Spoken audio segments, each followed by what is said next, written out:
या ठिकाणी सोलर करता पैसे भरले आहेत।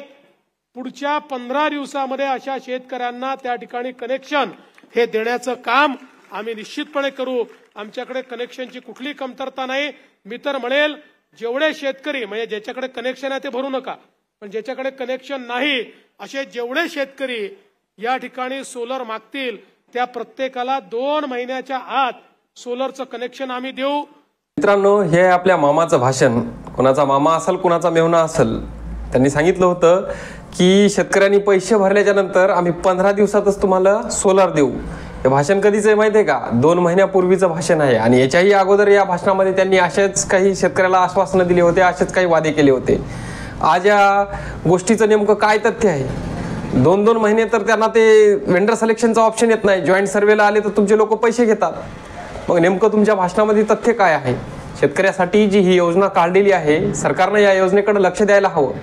जसा शेतकऱ्याचा सध्या चाललेला जो सावळा गोंधळ आहे, या योजनेचा जो चाललेला सावळा गोंधळ आहे, शेतकऱ्याची जे याच्यामध्ये जी हेळसांड होत आहे, जे याच्यामध्ये शेतकऱ्याचं पूर्णपणे नुकसान होत आहे, याकडे सरकारनं लक्ष द्यायला हवं। जे आता सध्याच्या स्थितीत पाहतोय, शेतकऱ्यांनी पैसे भरलेत, शेतकऱ्यांनी त्या योजनेसाठी कुठून तरी व्याजानं काढून, कुठून तरी आता भरपूर साऱ्या कमेंट येतात, कुठून तरी बचत गटाचे काढून कुठून तरी पैसे आणलेत आणि त्या योजनेसाठी भरलेत। आजही याच्यामध्ये 3-3, 4-4 वर्ष झालेत असे शेतकरी आहेत की त्यांना सोलार आणखीन मिळालेला नाहीये। याचं कारण म्हणजे एकतर वेबसाईटवर वेंडर नव्हते किंवा तुमचं जे प्रशासनाचा जो चाललेला अनागोंदी कारभार आहे, या कारणामुळे तो शेतकरी सोलर पासून वंचित राहिलेला आहे। आता तो कसा राहिलाय, का राहिलाय, हे तुम्हीच त्याला चेक करा आणि तुम्हीच त्याला व्हेरीफाय करा आणि तुम्हीच ठरवा की हा नेमका का त्याच्यापासून वंचित राहिलेला आहे। बघायचं झालं तर या योजनेअंतर्गत शेतकऱ्याचा जो काही रात्रीचा सिंचनाचा त्रास कमी होईल यासाठी पैसे जमा करून पैसे भरले आहेत। शेतकऱ्यांना सुद्धा वाटलं की आपल्याला दिवसा वीज मिळेल आणि दिवसा जे आहे ते आपलं सिंचनाचं काम जे आहे ते होईल। पण या ठिकाणी बघायचं झालं तर या योजनेअंतर्गत जेवढी योजना तुमच्या भाषणातून राबवली जाते, तेवढी योजना जी आहे ते प्रत्यक्षात मात्र राबवली जात नाही।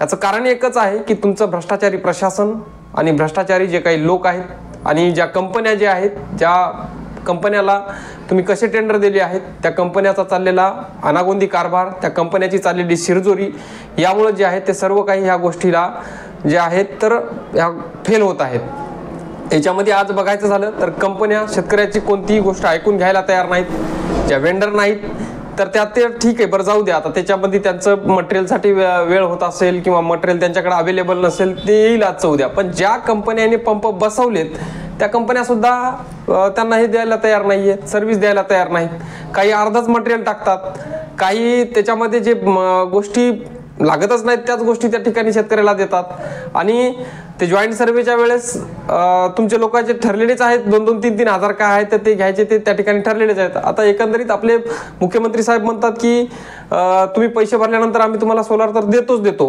त्याचबरोबर सगळं आमच्याकडे कोटा सुद्धा अवेलेबल आहे, तेवढी आमची कॅपॅबिलिटी आहे सोलार देण्याची। आणखी नाही, तुम्ही फॉर्म भरा, जेवढे शेतकऱ्यांना फॉर्म भरायचे तेवढे शेतकरी फॉर्म भरा, आमच्याकडे तेवढं मटेरियल उपलब्ध आहे।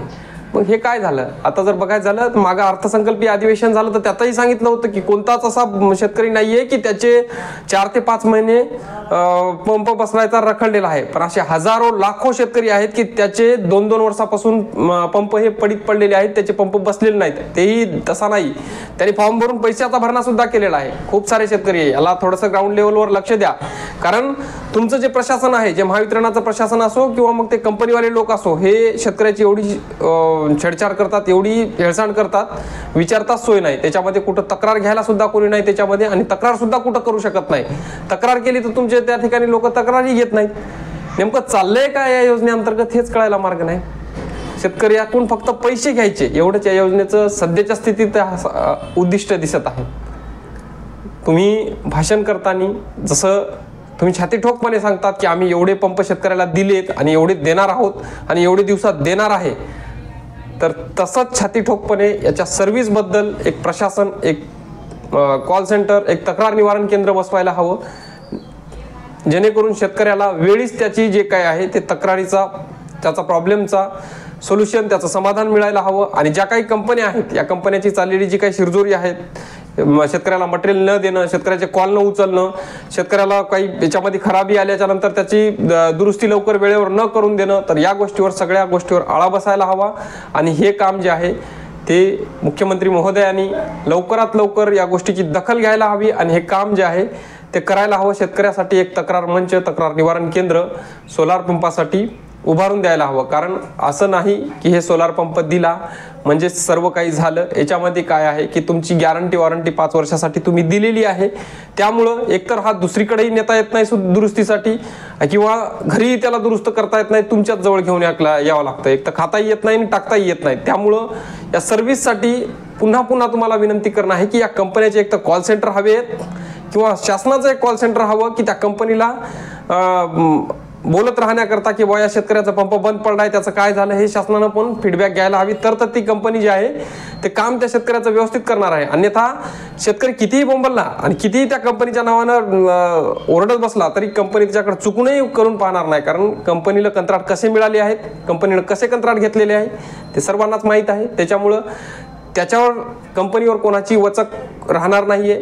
कारण कंपनी आहे ते सगळ्याहून शिरजोर झालेली आहे त्या ठिकाणी. तेव्हाच तर शेतकऱ्यांना मटेरियल वेळेवर न देणं, त्यानंतर शेतकऱ्याची जे काही कॉल न उचलणं, नंबर ब्लॅकलिस्टमध्ये टाकणं, अशा प्रकारचे कारण जे आहेत ही कंपनी करत आहे. आणि मुख्यमंत्री महोदयाला पुन्हा एक विनंती आहे, जसं तुम्ही तुमच्या भाषणामध्ये बोलतात तशाच पद्धतीत ही योजना राबवण्यासाठी, योजनेमध्ये पारदर्शकता आणण्यासाठी प्रयत्न करा.